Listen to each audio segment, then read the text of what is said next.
nikmat sehat walafiat, sehingga kita bisa bersama-sama oleh Allah dimudahkan datang ke masjid ini dalam rangka kita menaikkan sholat subuh berjamaah, kemudian dilanjutkan dengan pengajian rutin kita yang semoga menjadikan jalan untuk kita menuju rahmat Allah Subhanahu wa taala. Shalawat dan salam semoga disampaikan kepada junjungan kita Nabi Muhammad sallallahu alaihi wasallam. Sebagaimana biasa, sebelum kita melanjutkan kajian kita, marilah bersama-sama berdoa terlebih dahulu, wabil khusus untuk orang tua kita yang telah mendahului kita. Karena kadang-kadang kita lupa kalau di rumah, apalagi sholat di rumah berdoa untuk orang tua. Oleh itu harusnya wajib kan untuk kita berdoa untuk orang tua yang sudah tidak ada, apalagi untuk guru-guru kita, saudara kita, teman-teman kita yang telah mendahului kita tentunya, yang sekarang sudah dalam barjah sana. Semoga mendapat rahmat Allah, mendapat kasih sayang Allah, mendapat ampunan Allah, tentunya dijadikan kuburnya al-mushar Allah, dijauhkan dari siksa kubur dan api neraka, ditempatkan di tempat yang mulia oleh Allah. Al-Fatihah. A'udzubillahi minasyaitonir rajim. Bismillahirrahmanirrahim. Alhamdulillahirabbil alamin arrahmanir rahim maliki yaumiddin. Iyyaka na'budu wa iyyaka nasta'in ihdinas siratal mustaqim. Shiratal ladzina an'amta 'alaihim ghairil maghdubi 'alaihim waladdallin. Kemudian kita berdoa wabil khusus untuk saudara-saudara kita yang sedang sakit, yang mendapat musibah. Semoga lekas diangkat penyakitnya, diberikan kesabaran dan ketabahan dalam menghadapi musibahnya. Kemudian saudara-saudara kita yang belum mendapat petunjuk Allah, yang belum bisa ke masjid, kita doakan semoga lekas mendapat petunjuk Allah, supaya kita bersama-sama menjalankan perintah Allah dengan sebaik-baiknya. Dulu al-Fatihah. Alhamdulillahirabbil alamin arrahmanir rahim maliki yaumiddin. Iyyaka na'budu wa iyyaka nasta'in ihdinas siratal mustaqim. Shiratal ladzina an'amta 'alaihim ghairil maghdubi 'alaihim waladdallin. Yang terakhir kita minta kepada Allah khusus untuk anak-anak kita. Ya Allah, jadikan anak-anak kami anak-anak yang saleh-salehah, anak-anak kami anak-anak yang sehat, yang cerdas, yang pintar. Jadikan anak-anak kami anak-anak yang bermanfaat untuk orang banyak, ya Allah. Dan mohon kepada Allah, jadikan kami Allah menjadi manusia yang senantiasa dalam rahmat-Mu, kasih sayang-Mu, ampunan-Mu, petunjuk-Mu, bimbingan dan pertolongan-Mu, ya Allah. Al-Fatihah. Alhamdulillahirabbil alamin arrahmanir rahim maliki yaumiddin. Iyyaka na'budu wa iyyaka nasta'in ihdinas siratal mustaqim. Shiratal ladzina an'amta 'alaihim ghairil maghdubi 'alaihim waladdallin.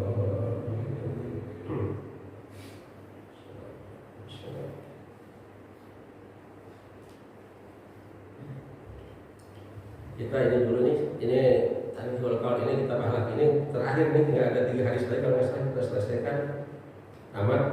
Kemudian kita ganti dengan kitab akhlak yang lain yang ada di Sana Shahihul Ibad. Lalu ini dikarang oleh Imam Al-Bantani, ulama besar kita yang tinggal di Makkah. Shahihul Ibad itu nanti dikarang oleh ulama besar yang kita dulu kenalnya Ibnu Hajar al-Asqalani, yang dia mencari ilmu, ternyata merasa bodoh, pulang di jalan ketemu air yang ditetes-tetes itu, balik lagi jadi ulama besar. A'udzubillahi minasyaitonirrajim. Bismillahirrahmanirrahim. Ini berbicara masalah tentang sabar, ya. Tinggal ada 3 hadis lain kalau bahasa. Kemarin yang sudah dijelaskan tentang sabar itu artinya adalah mengendalikan hawa nafsu atau menahan diri. Kalau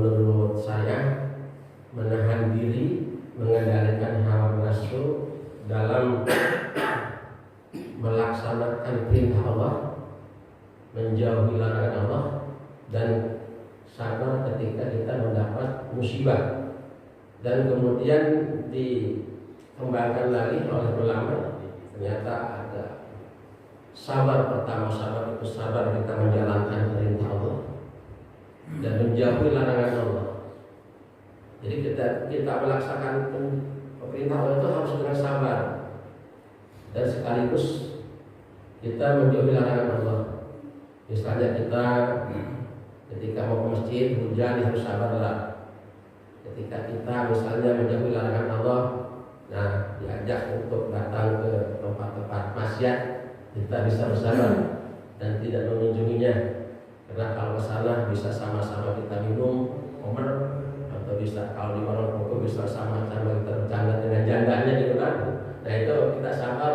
Nah itu yang ketiga, sabar kena musibah. Ini musibah banyak. Musibah itu bentuknya ada pertama penyakit yang dalam diri kita, kemudian dalam hadis ini nanti dijelaskan. Kemudian musibah ini adalah kemiskinan, kefakiran. Musibah ini juga ada pembulian. Malahan kata hadis di sini, kata ulama, jadi justru yang paling besar pahala sabar itu ketika kita ada di tengah-tengah masyarakat mendapat bulian. Kalau sekarang dibully ya namanya, dihinaan, cacian dari masyarakat, kemudian sabar. Artinya tidak pernah menjawab, tidak pernah merespon, kemudian dan tidak pernah berpengaruh dalam dirinya. Dia tenang aja. Nah itu kata ulama, orang yang akan mendapat pertolongan Allah, dikasih Allah, dapat kasih sayang Allah. Ya seperti itu paling tinggi bisa kata ulama. Ada juga dalam penyakit. Nah ini ada hadis yang berikutnya. Qala Nabi sallallahu alaihi wasallam, bismillahirrahmanirrahim. Qala Nabi sallallahu alaihi wasallam, as-sabru inda musibati biqis imi'ati nabati. As-sabru inda musibati. As-sabru itu adalah sabar inda musibati, ketika orang itu mendapat musibah, maka Allah akan beri pahala biqis imi'ati darajat, 700 derajat. Sholat aja yang berjamaah 20 derajat. Ini sabar. Sabar yang paling utama sabar di awal, kata ulama. Ketika tidak musibah di awal itu sabar. Jadi sabar itu artinya kita bisa menahan, kita bisa mengendalikan, tapi tidak malu sama sekali. Jadi dirasakan wilayahnya. Kenapa? Nah ini karena merasa segala sesuatu yang ada dalam diri kita adalah kehendak Allah. Nanti ada contohnya yang sabar itu siapa? Ya. Terus sabru sa'atin khairun min dunya wa ma fiha. Nah, orang yang sabar 1 saat, 1 jam saja, dan kan ketika dapat musibah maka sama pahalanya lebih besar atau lebih baik dari dunia dan isinya. Ya, luar biasa ini. Jadi kenapa? Karena yang sabar itu mudah diucapkan tapi sulit juga untuk diamalkan oleh kita, maka besar pahalanya. Itulah. Nah kemudian yang hadis berikutnya ini merupakan yang harus dicermati, dicontoh oleh kita. Idza hadasa ala 'abdin musibatun fi badanihi aw malihi aw waladihi fastaqbala dzalika bisabrin jamilin istahyallahu yaumal qiyamah ayyan siballahu mizanan awayan syuralahu diwana. Jadi kata Rasul, idza hadasa, ketika datang ala abdin kepada hamba, kepada kita musibatun, musibah di dalam ketika kita dulu kecil itu ya, ketika datang kepada hamba musibah fi badani, di dalam badannya, penyakit badan, awmalihi, hartanya bisa kebakaran, bisa hilang, dicuri orang, bisa kerugian, ditipu orang kan habis. Awwaladi, atau anaknya sakit, meninggal. Pastakbala, maka orang itu menerima darikat dengan semua itu, bisa dengan musibah itu, bisabrin jamilin, dengan sabar yang baik. Kemudian apa balasannya Allah? Istahyallahu yaumal qiyamah. Allah akan malu di hari kiamat nanti ayat sibalahu mizanan untuk menegakkan timbangan amal itu. Jadi ayat siba itu menegakkan apa? Memasang timbangan, katakan kalau bahasa kitanya. Lalu bagi orang tadi yang sahabat itu mizanan timbangan ayat syaralahu diwanan. Dan Allah tidak akan menggelar, membuka. Jadi ayat surah itu membukalah untuk orang yang sabar itu diwanan buku-buku catatan amal. Artinya apa? Jangan-jangan Allah itu nanti untuk menimbang amal orang itu, untuk membuka kitab itu, dan Allah untuk membacakannya itu. Malu Allah bagi orang sabar itu artinya tidak akan ditimbang lagi. Tidak akan dibacakan lagi, langsung pahalanya akan mengantarkan mereka ke surganya Allah. Nah ini Bapak Saudara. Nah ini dicontohkan oleh Allah dalam kehidupan manusia. Kepada siapa? Pertama, yang diuji oleh Allah ketika mau diangkat derajatnya untuk menjadi Rasul adalah Nabi Allah Ayub alaihi salam. Ya, masih ingat Nabi Ayub? Siapa Nabi Ayub itu? Nabi Ayub itu adalah putranya Aisyah. Siapa Aisyah? Aisyah itu adalah saudara kembarnya Yakub, anak dari Ishak. Ishak kan punya anak dua tuh, kembar, satu Aisyah, dua Yakub. Kenapa dinama Yakub? Yakub itu artinya mengiringi. Kalau bahasa sana aja Yakub itu artinya mengiringi, jadi mengiringi kakaknya lahir lagi. Nah ini, jadi dari Aisyah itu, jadi yang bukan Bani Israel itu, satu tadi itu hanya bukan Bani Israel itu yang ada di, bukan Bani Israel tapi yang ada di belahan sana itu kan, hanya Nabi Ayub aja. Nabi Ayub. Kalau kan, ya kalau yang Yakub ini Bani Israel, Yakub itu Bani Israel. Bani Israel itu bukan nama kampung, bukan nama daerah, bukan nama agama. Bani Israel itu dari Israel itu adalah hamba, itu Tuhan. Orang yang menghamba kepada Tuhan, taat kepada Tuhan adalah Yakub. Maka kata malaikat, nama kamu sekarang Israel. Jadi Bani Israel itu keturunan anak-anak Yakub. Nah itu kan. Nanti ada juga anak Yakub juga yang mendapat kesabaran luar biasa. Siapa? Yusuf. Dizolimi oleh saudara-saudaranya. Kemudian Yakub ini luar biasa, cobaannya ada yang kesulitan, ada yang kesenangan, tapi dia bisa tahan. Ya, pertama diuji dengan kedoliman saudara-saudaranya, melemparkan ke sumur luar biasa, padahal gebukin segala macam. Kemudian dia dibawa ke Mesir. Di Mesir sudah bahagia, digoda lagi, diuji lagi. Bersama dengan apa? Diuji dengan perempuan yang cantik, istri raja, istri perdana menteri kalau sekarang. Luar biasa, tapi dia tidak tergoda. Kenapa? Karena dibimbing oleh Allah. Nah itu ujian Nabi Yusuf itu luar biasa. Banyak ujian-ujian kesabarannya. Kemudian luar biasa sampai dipenjarakan juga itu kesabaran. Tapi ada yang lebih lagi. Tadi itu Nabi Ayub. Nabi Ayub ini adalah salah seorang nabi yang oleh Allah pertama dikasih amanah kekayaan yang luar biasa. Yang untuk di kampung itu mungkin atau namanya satu wilayah yang dia tempati itu dia yang paling kaya. Tak terhingga kayanya dia. Kayaannya itu dipakai oleh orang. Banyak tanahnya, banyak kebunnya, banyak untanya, banyak kambingnya, kudanya, banyak tenaganya. Dipakai oleh orang, senantiasa dipakai oleh orang. Diujilah oleh Allah. Ya, ketika diangkat mau jadi Rasul itu diuji oleh Allah. Kemudian dengan apa ujiannya? Pertama ujiannya itu adalah anaknya 12 maut semua. Bukan ujiannya. Dia sabar, dia tidak pernah mengeluh kepada siapapun. Karena pada hakikatnya yang dia miliki, yang dia sekarang punya adalah milik Allah, titipan dari Allah. Termasuk anak kita titipan dari Allah. Tapi ingat, nanti itu akan dipertanyakan oleh Allah. Yang kemudian setelah anaknya meninggal, ya. Nah, kalau kita jangan-jangan anak 12 meninggal semua ya, meninggal satu aja udah luar biasa kan sedihnya. Dia meninggal semua 12, luar biasa. Nah kemudian hartanya sedikit-sedikit habis sedikit-sedikit. Kemudian setelah hartanya habis, dia dikasih penyakit yang luar biasa.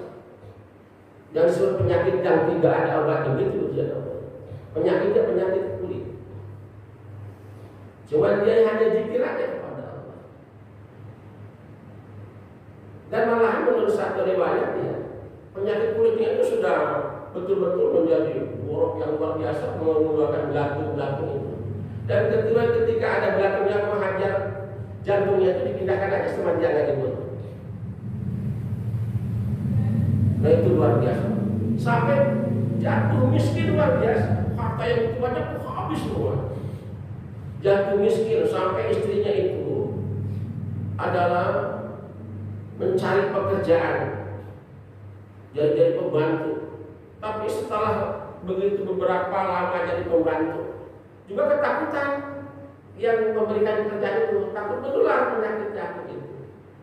Yakub diasingkan, kemudian akhirnya apa? Di ujung ceritanya itu karena nggak punya duitnya sampai istrinya itu menjual rambutnya untuk makan. Nah itu. Nah baru di situ mungkin yang menyadarkan Yakub bahwa ternyata ini juga akan memberikan mudarat kepada yang lainnya. Dan ada malahan 2 sahabat yang terus mengikuti dia itu. Dia berbincang-bincang dengan temannya, dikira gak kedengaran sama Ayub. Dia bilang ini jangan-jangan Ayub punya dosa yang luar biasa gitu kan. Tapi kata Ayub, ya, saya perasaan tidak punya dosa. Mungkin ini hanya merupakan salah satu dari ujian dari Allah.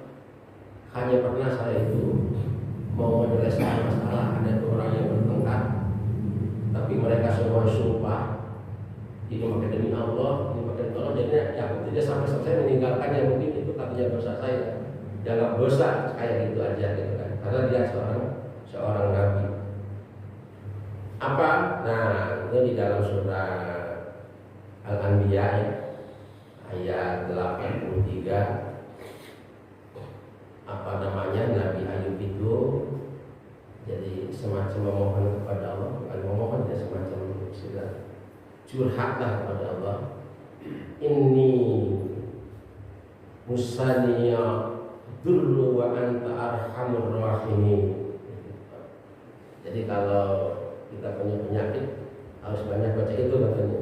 Ini musaniya durru wa anta arhamur rahimin. Itu di surat Al-Anbiya ayat 83 ya.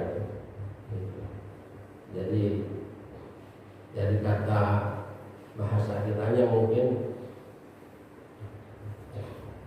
ini ani, sesungguhnya kami jadi mendapat menimpa kepada kami itu bencana, tapi Engkau yang maha pengasih dan dari maha penyayang. Jadi kalau dia menguji-uji seperti itu. Dan ini terjadi doa ini itu ketika di ujungnya itu istrinya itu sampai jual orang. Terus apa yang terjadi setelah itu? Nah ada yang disebut mukjizat Nabi Rasul. Ya, ketika suatu waktu Nabi Ayub itu ingin buang air, dipaparlah oleh istrinya ke tempat biasanya. Karena Nabi Ayub itu orang yang paling malu kalau kelihatan itu orang. Akhirnya ditinggal sama istrinya. Nah istrinya agak lupa-lupa juga.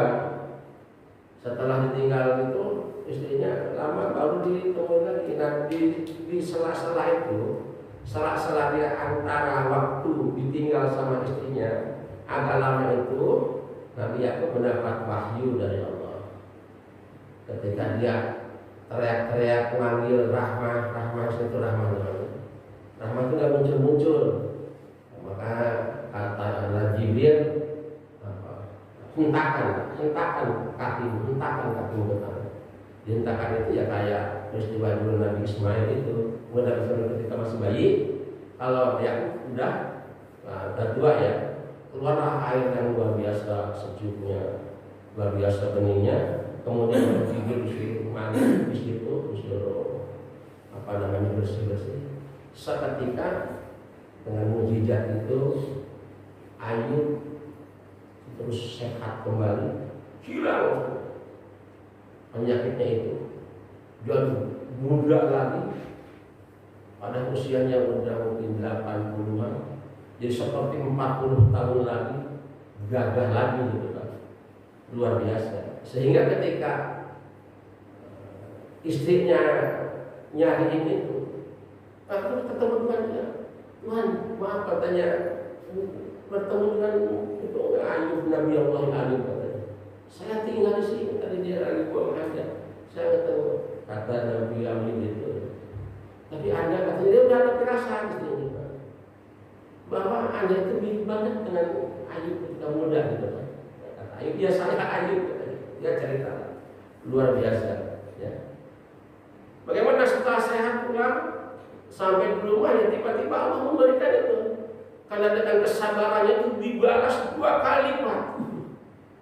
Hartanya 2 kali lipat juga anak-anaknya. Padahal ditanya oleh Jibril, engkau mau dihidupkan lagi katanya kamu untuk kembali ke dunia, atau engkau nanti punya anak lagi? Kata Nabi Ayub, saya milih yang kedua aja lah, punya anak lagi aja, biar berkumpul di surga gitu kan. Akhirnya apa? Karena dia gagal, istrinya juga lebih cantik lagi.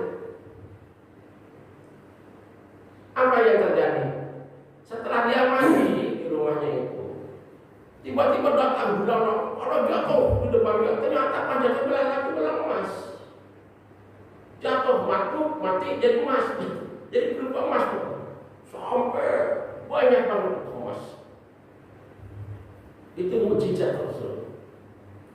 Nah setelah begitu ya dibeliin lagi sama dia itu, sama unta, sama kambing, dibeliin sama tanah yang luas, akan dipakai oleh orang lagi yang luar biasa. Kemudian istrinya hamil lagi, diberikan lebih cantik lagi anaknya, lebih ganteng-ganteng lagi, luar biasa oleh Rasul. Ini merupakan salah satu bukti kesabaran itu adalah yang menghantarkan manusia kepada kebahagiaan di dunia dan di akhirat. Jadi ini, maka sekarang mungkin bisa dilihat siapa yang sabar dalam hidup ini. Apalagi yang untuk kita ini sekarang. Nah, ulama di sini mengatakan kalau dibully itu diam, dibully tidak marah, itu orang yang paling besar pahala. Ya. Nah orang yang sakit, ya penyakit kita memang ada apa-apa dengan Nabi Ayub. Ada ulama yang menggambarkan seperti terancam. Nah bagus orang yang dirahmati Allah. Jadi ini merupakan salah satu adalah untuk dicontoh oleh kita. Sabar. Nah pertanyaannya bagaimana kita supaya menjalani sabar? As-sabru minal iman, sabar itu bagian dari iman. Bagaimana orang bisa sabar kalau imannya lemah? Bagaimana orang bisa sabar kalau imannya tipis? Jadi sabar itu bisa orang bisa sabar karena punya keimanan. Karena ketika Nabi Ayub itu hartanya habis, anaknya meninggal semua, kenapa dia itu tidak mengeluh? Karena dia yakin bahwa itu adalah milik Allah, jadi dititipkan kepada kita. Kalau Allah ambil, ya ambil silakan. Karena walaupun ada sampai kita mati, nanti akan kita pertanggungjawabkan. Makanya untuk kita itu sebetulnya tidak ada sedikit pun ruang untuk menjadi orang yang sombong. Karena hakikatnya milik Allah. Jadi presiden itu jabatan dari Allah, jadi menteri jabatan dari Allah, jadi orang kaya juga milik Allah. Semuanya ada pada hakikatnya milik Allah. Dan kalau kata Allah habis, dan akan diminta pertanggungjawaban. Makanya dalam surat Al-Kahfi, "Summa latus aluna yawma idzin anil na'im." Jabatan kan nikmat. Duit adalah nikmat, kekayaan adalah akan ditanya nanti oleh Allah itu. Nah itu. Jadi dia bisa begitu itu karena keimanan, karena yakin ini adalah milik Kalau kata dia di mana itu? Sama dengan orang parkir, bukan tukang parkir. Mobil dititipin banyak, kalau diambil santai-santai aja. Karena bukan merasa milik dia kan. Tapi kita kadang-kadang merasa milik kita gitu. Jadi masalah kita. Jadi merasa milik kita itu. Jadi kadang-kadang kalau Allah ngambil anak kita, jangan-jangan anak kita juga bakal meninggal kan. Umur kita ini, nyawa kita ini adalah milik Allah, gitu kan. Tapi harus dipertanggungjawabkan ketika dititipkan sama kita itu, ruh kita itu. Digunakan untuk apa? Karena yang punya rasa senang, rasa tidak senang, rasa enak, dan ruh kita bukan badan kita. Ketika badan diambil, ruhnya mati, dia tidak ada apa-apa. Karena ruh ini terus hidup yang akan diminta pertanggungjawaban oleh Allah. Ya pada hakikat manusia itu tidak mati. Maka kata Ibnu Tasawuf itu ya bencana hidup ini sebetulnya. Masalah hidup ini kalau kata Ibnu Tasawuf begitu. Kita itu kalau nggak ada hidup ini ya udah senang-senang aja hidup itu kan. Hidup ini bencana. Maka hidup ini kata Allah banyak dukung ujian. Akan uji banyak dukung uji bil khairi wasar. Dengan kebaikan dan kejelekan. Hanya ujian ada hidup ini. Kita akan kembali kepada Allah. Maka kita harus hati-hati membuat bekal untuk kembali kepada Allah. Jangan menyesal kita nanti setelah kita kembali kepada Allah. Hanya penyesalan itu di akhir pada Allah. Ini banyak sekali. Penyesalan itu bukan hanya berupa istilahnya kejelekan. Kadang-kadang kebaikan juga ada penyesalan. Ada cerita itu zaman sahabat itu dulu kan, zaman Rasul. Cerita ada salah seorang sahabat meninggal, kemudian Rasul tanya, bertanya kepada istrinya, ya kalau kata kita Maria ibu, ini wasiat apa bapak ini ketika mau? Nggak wasiat apa-apa Rasul. Cuman ketika ruh di sini mau sakaratul maut, dia mengucapkan 3 kalimat. Apa kalimat pertama? Kenapa tidak lama? Apa kalimat yang kedua? Kenapa bukan yang baru? Apa kalimat yang ketiga? Kenapa tidak semua? Itu penyesalan. Padahal kebalikan dari kata Rasul, dia menyesal sekali. Ketika hidup dia pernah memapah seorang tua mau ke masjid, tapi tidak lama. Diperlihatkan oleh Allah pahalanya itu luar biasa. Dia menyesal, kenapa tidak lama aku itu memapah orang tua itu ke masjid. Yang kedua menyesal dia. Ketika musim dingin dia mau ke masjid bawa 2 rangkap baju. Kemudian ada orang yang kedinginan, dia kasih 1, tapi ini dikasih bukan yang baru, dikasih yang lama yang kan pakai baju yang lama ada yang baru. Ternyata ngasih yang lama ada pahalanya luar biasa. Dia menyesal kenapa dulu aku bukan yang baru, aku kasih akan seperti apa pahala itu didapat. Luar biasa. Makanya kalau kita sedekah apa dalam orang itu jangan sisa ya. Jangan mudah yang dipakai kalau bisa yang baru. Nah yang ketiga, ketika ada yang minta-minta, ya ketika dia ada yang minta, kebetulan dia punya roti itu 1 potong roti itu dibagi 2 untuk yang minta-minta sebagian, dia sebagian, itu pahalanya luar biasa. Luar biasa. Dia menyesal kenapa bukan semuanya aku berikan. Nah Bapak Ibu saudaraku, bukan hanya kebaikan yang menyesal dia. Ternyata kejelekan juga diperlihatkan oleh Allah itu. Ketika saat waktu dilihatkan tempat kita yang akan datang, kesulitan neraka itu diperlihatkan. Maka jangan kaget kalau ada orang yang meninggal itu sangat menghafal Allah, mengurung wajahnya hitam, ketakutan. Itu artinya tanda-tanda orang yang buruk masa depannya nanti di akhirat. Yang buruk dijelaskan sama hadis Rasul ini. Nanti setelah masuk kubur itu orang tidak sedikit yang nangis luar biasa mengeluh, ya Allah, ya Rahman, sesaat ada saya hamba ya Allah, sesaat hamba ya Allah, mau sujud kepada Engkau ya Allah, mau sedekah ya Allah, mau berbuat baik ya Allah. Banyak yang menyesal seperti itu. Kenapa? Diperlihatkan oleh Allah di sini. Nah, nanti udah masuk ke kubur, ada hadis yang menerangkan setiap pagi dan sore diperlihatkan nanti tempat kita yang akan datang. Makanya bagi orang yang tempatnya surga, ya Allah cepat ini kiamat, ya Allah cepat kiamat. Pengen cepat kiamat, pengen menuju surga.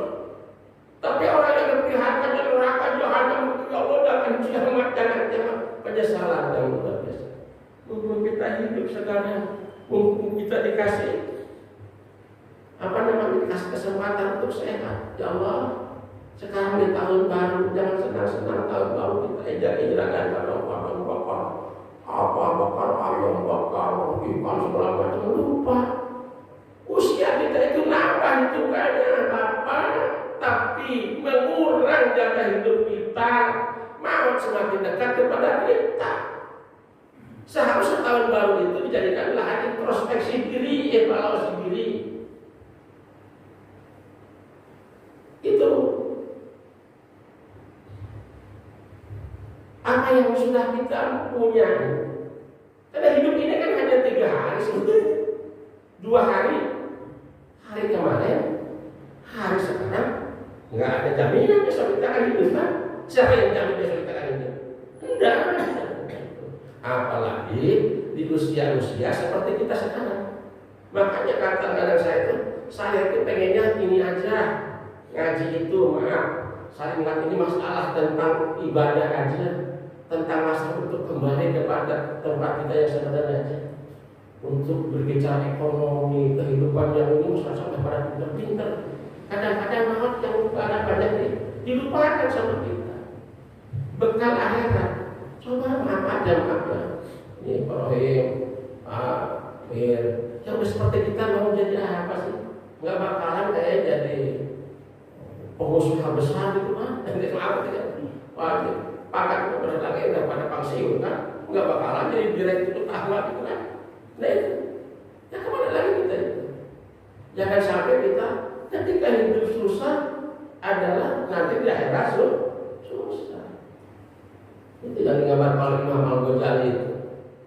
Manusia terbagi 4 bagian. 1 bahagia dunia, bahagia akhirat. 2 senang dunia, susah akhirat. 3 susah dunia, senang akhirat. Jangan kata pembagi dari yang keempat. Apa yang keempat? Udah di dunia susah, di akhirat susah. Di dunia udah miskin, susah, jelek lagi misalnya gitu kan. Mati masuk neraka pula gitu kan. Jangan seperti itu. Ada pilihan. Bagaimana kurang baiknya katanya Allah sama kita. Udah menginformasikan. Andai kata kalian ingin begini hidupnya, ikuti aja perintah Allah dan Rasulnya. Gampang sebetulnya. Jangan mengikuti hawa nafsu. Karena hawa nafsu identik dengan iblis dan setan. Itu Bapak saudara dirahmati Allah Subhanahu wa taala.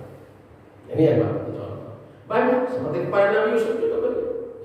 Ujian kesabaran, bagaimana perang sabar Nabi Yusuf. Marah kan Nabi Yusuf kita ketemu dengan saudaranya? Coba kalau kita mau dibunuh, dipukulin, dilempar, ditinggal, kemudian udah jadi pejabat, datang saudara-saudaranya, dirangkul dengan baik, dikasih makan dengan baik, lupakan yang dulu, kita berbicara ke depan. Luar biasa, itu contoh untuk kita dalam hidup ini. Contoh untuk kita kami bersama. Kemudian setelah dia menjelang untuk menjadi orang yang dihormati juga, dia prosesnya di Mesir itu luar biasa. Digoda oleh perempuan cantik luar biasa, kan? Luar biasa itu Pak Dagang ini. Kalau Pak Dagang itu tempat yang gitu kan. Yang bayangin aja istri Perdana Menteri. Luar biasa itu kan. Kayaknya untuk ukuran kita tuh malah mungkin kalau yang imannya sangat tipis kan kesempatan baik kayaknya gitu. Nah itu contoh untuk kita. Jadi hidup ini pada hakikatnya adalah milik Allah, harta juga milik Allah, anak milik Allah, istri milik Allah. Kalau Allah ambil, ambil.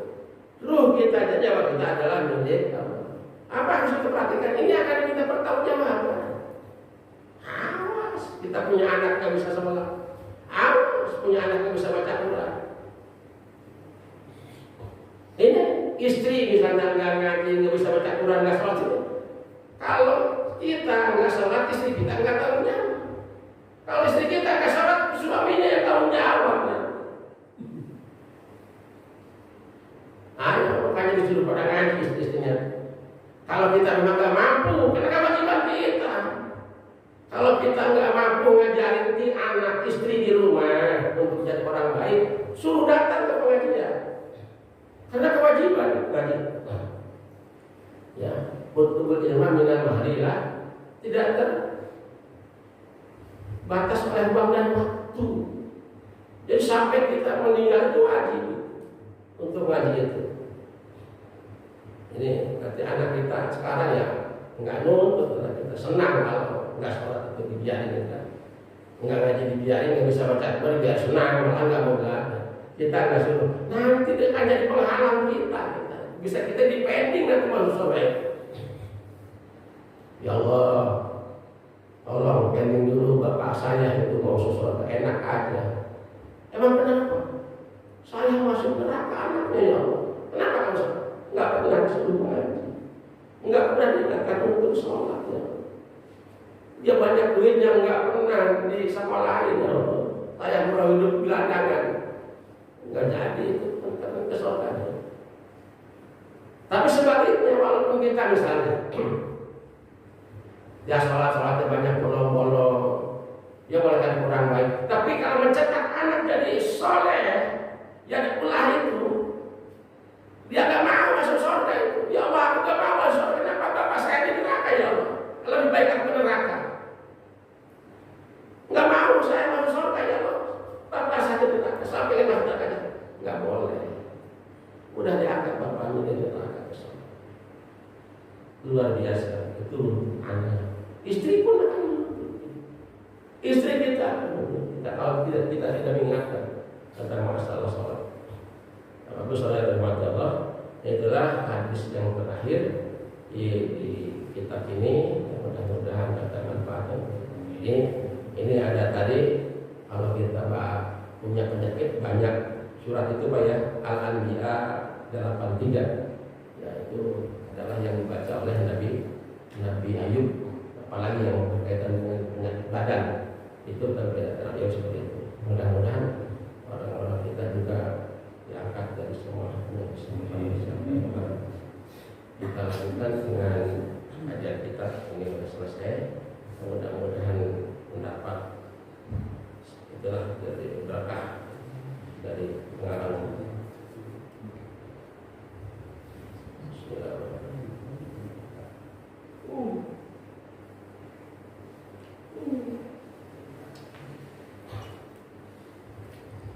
Kita lanjutkan dengan kajian tafsir kita. Kita masih di surat Al-Ra'd. Sekarang ayat yang ke-8. A'udzubillahi minasyaitonirrajim. Bismillahirrahmanirrahim. Allahu ya'lamu ma tahmilu kullu unsa wa ma tughidul arhamu wa ma tajdadu wa kullu syai'in 'indahu bimiqdarin. Alimul ghaibi wasyahadatil kabirul muta'al.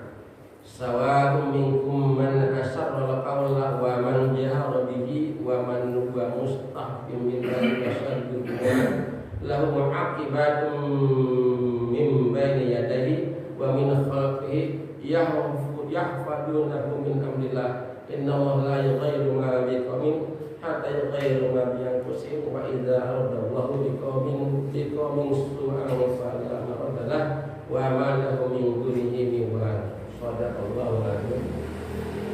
Ayat ini Allah akan memperlihatkan maha taunya kepada manusia pada waktu itu. Allahu ya'lamu, Allah tahu ma apa tahmilu yang dikandung kullu unsa oleh setiap ibu-ibu, yang dikandung oleh setiap ibu-ibu di dalam rahimnya itu, wa ma tajidu, ada yang berkurang, maksudnya ada yang masih belum sempurna, al-arham, bayi yang ada di dalam rahim, ya.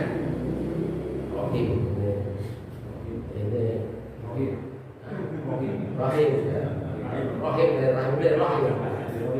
rahim itu rahim, makanya dia orang yang senang sama saudaranya.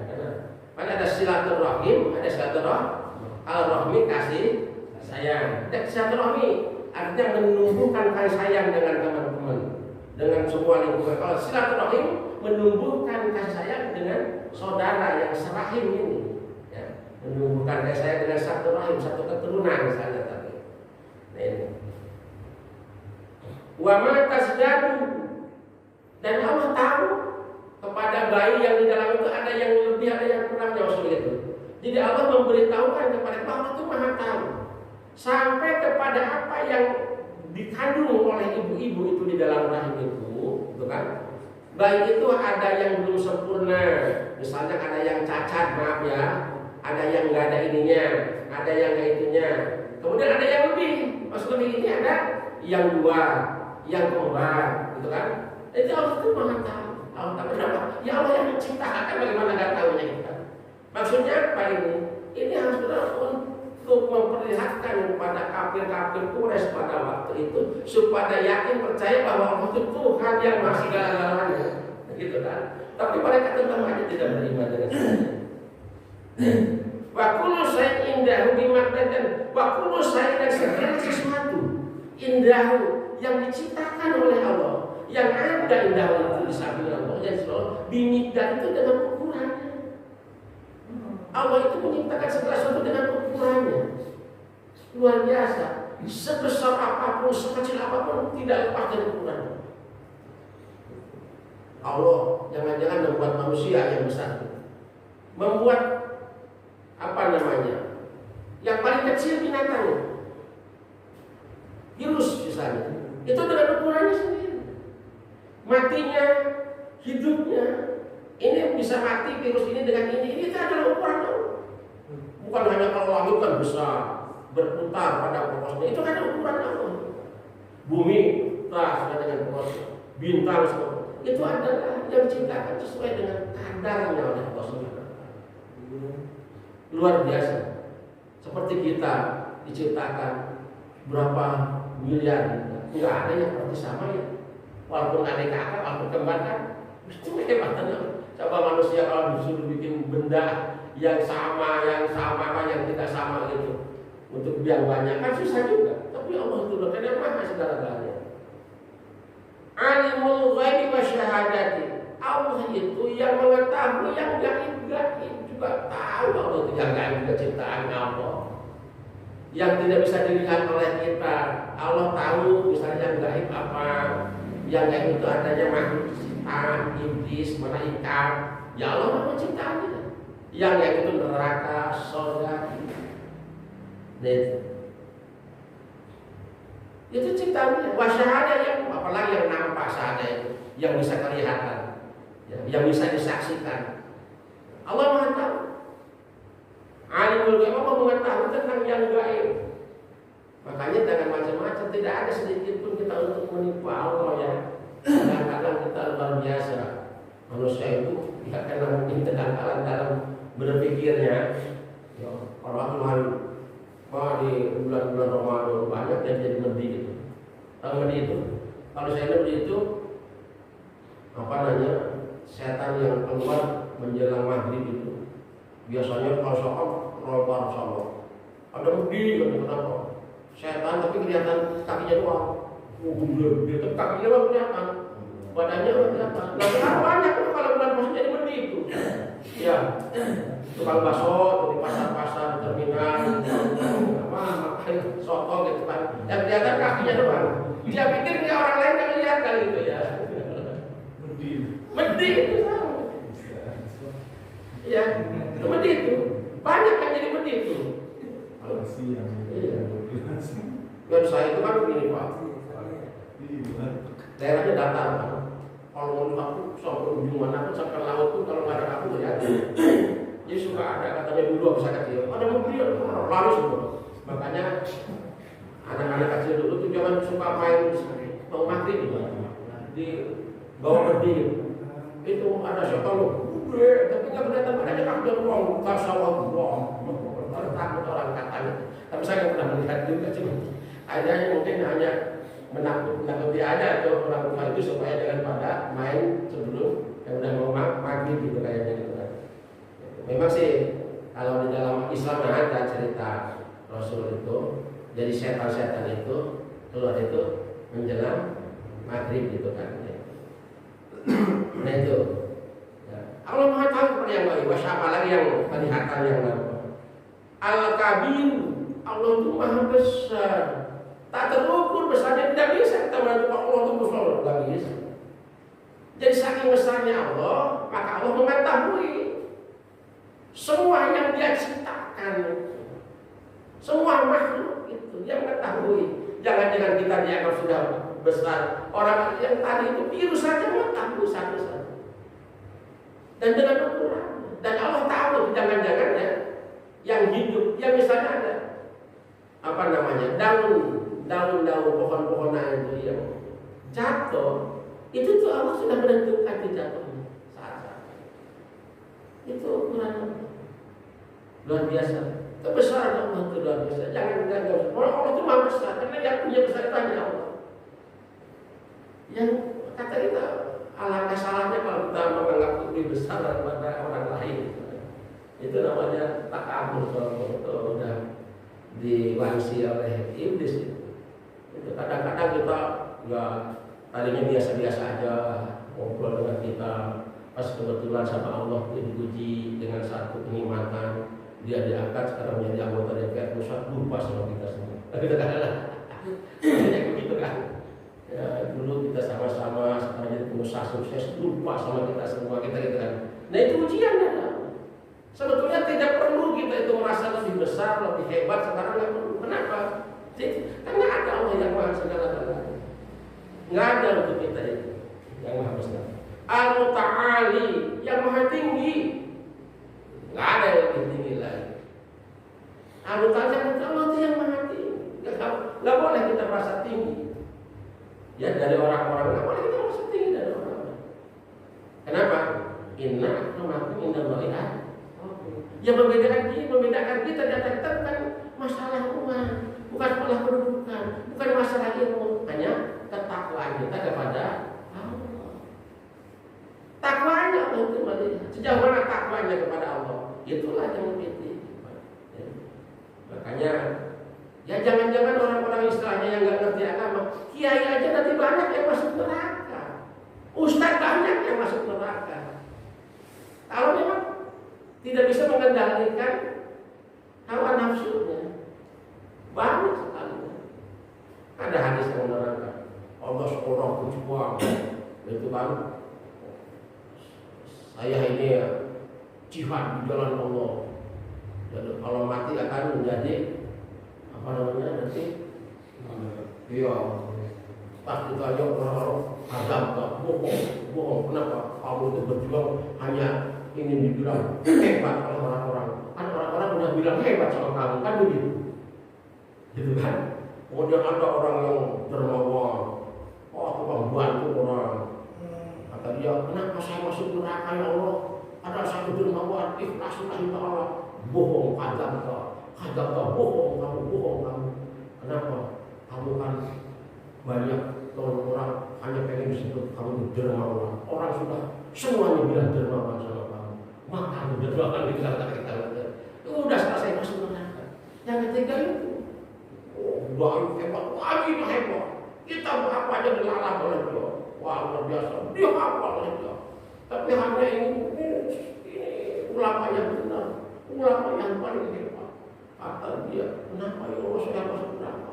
Padahal saya ikhlas, saya dakwah ya Allah, menerang. Kata, bohong kamu, bohong kamu ini hanya ingin bilang ustaz yang hebat, ustaz yang pintar. Semua masyarakat udah ngomong begitu semua kalau kamu udah makan sama kamu tuh dari masyarakat hebat pintar, udah kamu bagiannya terang. Kalau itu bil lain. Ini apa artinya kalau kita pelajari? Itu dasarnya keikhlasan dalam beribadah. Makanya landasan ibadah itu adalah ikhlas. Itu ikhlas. Apa itu ikhlas lagi? Pertanyaannya. Ikhlas itu hanya betul-betul karena Allah menjalankan perintah, tidak sedikit pun punya niatan untuk dilihat, dianggap baik selain Allah. Itu ikhlas itu seperti katanya kalau orang kita buang hajat udah nggak pernah dilihat-lihat lagi, nggak pernah dibuka-buka lagi seperti apa bentuknya kan. Nah itu jadi beribadah seperti itu. Makanya landasannya ikhlas. Bagaimana kita supaya ikhlasnya? Ini merupakan salah satu perbedaan ibadah sosial orang-orang Islam dengan orang-orang non-Muslim. Ibadah sosial kan ada kan, nolong orang kan ada, bantu orang kan ada, sedekah kan ada, ya. Tapi bedanya orang Muslim itu ibadah sosialnya ibadah yang dilandasi dengan ikhlas. Nah itu dengan ikhlas. Ya. Jadi Allah yang Maha Tinggi, sawa'un minkum man asarra qawla wa man jahara bihi wa man huwa mustahifin bil laili wa saribin bin nahar. Sawa'un, jadi bagi Allah sama aja. Minkum, yang ada di dalam diri kalian itu, man asarra qawla, siapa orang yang menyembunyikan ucapannya hanya dalam hati aja, wa man jahara bihi, atau orang yang menjahilkan, memperlihatkan ucapannya, Allah sama aja, tahu. Maksudnya begitu. Yang gentes-gentes nih di dalam hati kita, Allah itu tahu. Jajan warung ini, tukang pelayan itu cakep juga nih, bener-bener. Tahu itu. Allah tahu itu. Boleh juga nih. Allah tahu itu, orang begitu tahu. Ya, baru kita dalam hati aja. Ini pada anak ini, Pak. Ya. Jangan kalau jahat itu. Allah tuh tahu. Nah, tak tahu. Dia kenal tuh.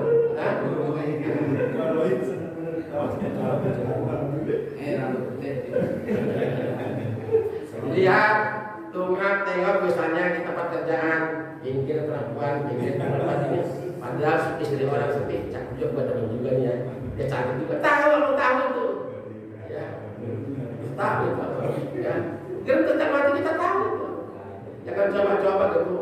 Ini kadang-kadang ngumpet, ngajak, pengen ngobrol. Wah, nanti ya kita pesan aja biar orang pada nggak tahu gitu. Ya orang nggak tahu, orang tahu kok. Ya, itu ada kemana yang sepi gitu kan. Nah itu dikira Allah nggak tahu apa gitu kan. Itu waktu muda kan begitu, pengen sepi-sepi aja gitu kan, ngumpet-ngumpet aja gitu kan. Padahal Allah tahu itu. Ya. Sama pun itu. Siapa yang menyembunyikan ucapannya atau yang memang memperlihatkan ucapannya, Allah itu tahu. Wa man huwa mustahifun ini. Bila kata orang yang memang bersembunyi di kegelapan malam. Nah, di kegelapan malam, sembunyi-sembunyi gitu di kegelapan malam itu. Ya tahu, mau mencuri, mau apa di kegelapan malam. Ada yang utang-utangan LPG gitu kan, dikira sendiri aja gitu kan. Dikira aku nggak tahu kan ya? Allah tahu tuh LPG itu.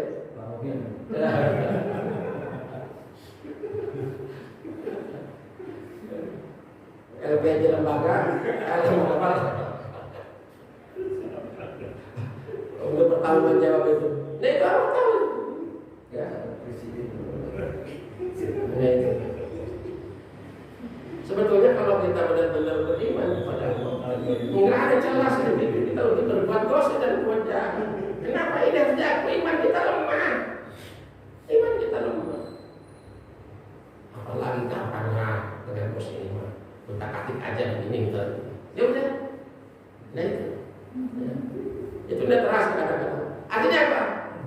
melecehkan Allah. Ya, Allah nggak tahu itu pelecehan Allah. Ya. Sekalipun dia itu waman huwa mustahfin bilali, sekalipun dia itu adalah bersembunyi di kegelapan malam. Allah sama semut yang hitam berjalan di batu yang hitam di tengah malam, Allah melihat tahu. Itu kan. Wasari bin hari, dan berjalan di waktu siang, apalagi waktu siang kemanapun di waktu malam aja tahu. Nah ini lahu mu'aqibatun min baini yadayhi wa min khalfihi. Dan manusia itu gitu kan adalah diberikan pengawas. Setiap manusia itu mu'aqibun itu pengawas. Lahu kembali kepada nas, kepada manusia, mu'aqibun diberikan pengawas. Nah, min baini yadayhi wa min khalfihi. Siapa pengawasnya malaikat? Di depan satu, di belakang satu. Ini semua dikasih pengawas oleh Allah. Di depan satu untuk mengawasi kemana jalannya, di mana diamnya, apa yang dilakukannya. Nah, ini pengawas ini bergantian siang dan malam. Kapan pergantian waktunya? Adalah waktu asar dan waktu subuh. Makanya kita itu dihimbau oleh Rasulullah. Di waktu asar itu banyak-banyak baca istighfar, banyak-banyak baca tasbih, baca tahlil, zikir. Karena di waktu asar itu adalah pergantian pengawasan malaikat. Dan di waktu subuh, dan sholat yang paling besar pahalanya waktu subuh dan asar. Yang paling besar pahalanya sholat itu waktu subuh dan asar. Nah, ketika malaikat itu datang, selesai tugasnya, lapor pada Allah. Bagaimana hambaku ya malaikat rahmat meninggalkan hambaku tadi di waktu asar. Alhamdulillah ya Allah, mereka sholat asar semua sini catatannya ada. Di waktu subuh mereka sholat subuh semua ada catatan. Yang tidak yang bisa dilakukan juga semua. Ini tidak. Selain dari ada dua malaikat kiri kan, siapa kiri kanan Raqib dan terus memantau kita. Kadang-kadang kita tidak sadar yang dipantau oleh Raqib dan Atid juga. Raqib yang di sebelah kanan adalah malaikat ada untuk menulis tentang kebaikan kita. Atid adalah menulis tentang kejahatan kita. Ini yang kita lupakan kadang-kadang. Coba, siapa yang kita selalu ingat dengan malaikat itu pengiring kita? Ada nggak? Kalau ingat terus kita akan berpikir beberapa kali untuk berbuat nasihat kan? Nah itu, karena kita lupa. Selain lupa emang kepada Allah, kepada yang mengiringi kita ini lupa, diiringi kita untuk diawasi. Siapa? Yahfadunahu. Jadi malaikat itu untuk mengawasi, ya mereka min amrillah itu adalah perintah Allah. Nah itu. Inna Allah la yughayyiru ma biqaumin hatta yughayyiru ma bi anfusihim. Allah tidak akan merubah nasib kaum kecuali kaum itu yang merubah nasib dirinya sendiri. Nah ini masalahnya ini bukan masalah takdir, ini masalah nasib. Beda enggak takdir dengan nasib? Beda. Kalau takdir udah terjadi, nasib dalam proses. Seperti begini. Sekarang Ridwan itu istrinya satu, itu baru nasib. Karena itu bisa dirubah-rubah dengan usaha ini. Tapi kalau Ridwan sudah meninggal, istrinya satu, itu takdir. Ya, itu Ibrahim. Takdir. Pak Rohim sekarang belum punya Pajero, itu baru bukan takdir, nasib. Karena masih bisa berusaha. Masih berusaha. Jadi takdir itu kalau kata bahasa ini sekarang kalau ingat bahasa Sirah itu identitas takdir itu enggak. Karena udah pasti tidak akan berubah lagi. Atau begini, Pak Rohim sekarang sudah nikah dengan istrinya yang pertama. Itu takdir, karena udah terjadi nikah. Jadi nikah itu terjadi. Nah, itu kan kasih, yang kedua kasih. Jadi takdir itu sudah terjadi. Jadi nasib itu bisa dirubah-rubah. Jadi sekarang kita dalam nasib, misalnya belum punya mobil mewah. Ya kita bisa, kalau memang kita usahanya kemudian biat ya, bisa aja ditakdirkan oleh Allah. Kenapa? Takdir itu ada dua macam. Ada takdir mudrom, takdir muqaddar. Kalau takdir mudrom, takdir yang tidak bisa digabungkan ketika dia lahir memang sudah terjadi seperti itu. Ridwan lahir pesek hidupnya. Ya udah nggak bisa dirubah lagi. Lahir paling tinggi, itu udah nggak bisa dirubah lagi. Saya kecil nggak bisa dirubah lagi. Nah, kalau mu'alaq yaitu takdir yang tadi diiringi nasib itu yang diiringi dengan usaha kita, seperti kaya, seperti pinter, kan? Itu adalah mu'alaq. Jadi dilihat itunya dulu, kerja keras itu. Itu berkaitan mu'alaq itu dengan sama dengan nasib.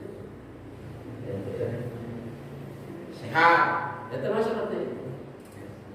Nah ini makanya innallaha la yughayyiru, sesungguhnya Allah tidak akan merubah ma bi qaumin kepada salah satu kaum hatta yughayyiru kecuali kaum itu yang berubah supaya sehat kehidupan ini. Bagaimana ya, pembersihan dulu, buat coba dirapikan, gitu harus untuk sehat.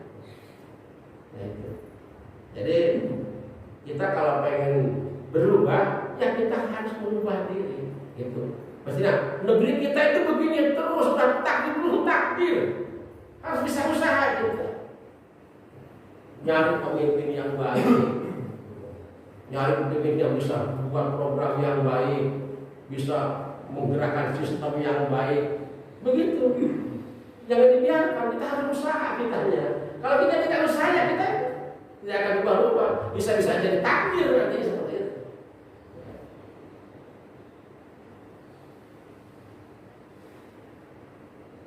Wa idza aradallahu biqaumin su'an fala maradda lahu. Dan ketika Allah berkehendak kepada salah satu kaum untuk menimpahkan salah satu kejelekan, menimpahkan salah satu musibah, fala maradda, maka tidak akan ada yang bisa itu mencegahnya. Kalau Allah sudah berkehendak akan terjadi. Kata Allah sudah punya jamu. Kata Allah yang gempa ya gempa. Kata Allah yang kemarin apa namanya kita kena wabah virus corona, bawa nyampe ke Indonesia, itu mau di sana, di kita bawa, nyampe, nggak usah pakai masker. Oh, itu kan artinya apa? Analisanya nggak benar itu. Pas kesininya wajib pakai masker, orang nggak pakai masker dihukum itu kan kacau kata kita. Kenapa nggak dibahas dari kaji dari awal? Nah begitu. Jadi kalau punya kehendak nggak bisa ditahan. Seharusnya kita tuh ada semacam analisa tujuan yang lebih jauh gitu. Jadi akhirnya kan berubah-ubah. Kadang-kadang kontradiksi kan. Pertama kan kita kalau nggak pakai masker kan hanya untuk orang-orang yang di rumah sakit aja pakai masker. Akhirnya ya kayak gitu. Nah itu. Jadi kalau Allah sudah punya kehendak tidak akan. Wa ma lahum min dunihi waliy, dan tidak ada yang bisa menjadi pelindung kecuali Allah. Jadi kita berlindung hanya kepada Allah. Kita bersandar hanya kepada Allah. Kita bersandar hanya kepada Allah. Meminta hanya kepada Allah. Karena hanya bisa melindungi hanya Allah. Dengan cara apa ya? Sholatnya yang benar. Tadi kan banyak baca istighfar, bukan?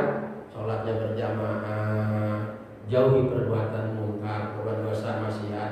Otomatis Allah akan memberikan perlindungan kepada kita dalam hidup kita. Ya, baca istighfar tuh habis subuh itu. Kalau ada waktu, hari Sabtu, hari Minggu, ya 1000 kali istighfar. 1000 kali adalah la haula, 1000 kali adalah apa namanya tahlil, 1000 kali adalah sholawat. Insya Allah itu. Habis maghrib jangan pulang, baca istighfar 1000 kali itu. Artinya orang baca istighfar orang yang selalu dia merasa dirinya itu adalah banyak dosa, dekat dengan Allah. Udah pasti Allah akan menghuni kita. Udah cukupnya waktunya masuk waktu kita ya istirahat. Udah mohon maaf ya, lewat dikit ya. Masih ada yang sampaikan? Masih ya. Terima kasih ini kurang lebih maaf yang ngasih sebetulnya yang ngasih sarapan itu Pak Herman. Pak Herman saya nggak ada ini. Kapan? Hah? Kesiangan. Wah, kita doain semoga yang Pak Herman ini diberkahkan raih rezekinya, dia ulang tahun panjangkan umurnya dan bisa memanfaatkan sisa umurnya. Ya, sisa bermanfaat, masjidnya sing di apa namanya rajin masjidnya gitu. Ya. Nah, mudah-mudahan kemudian kita semua juga tidak lepas. Semoga senantiasa rahmat Allah, keselamatan Allah, intinya dan juga pertolongan Allah Subhanahu wa taala.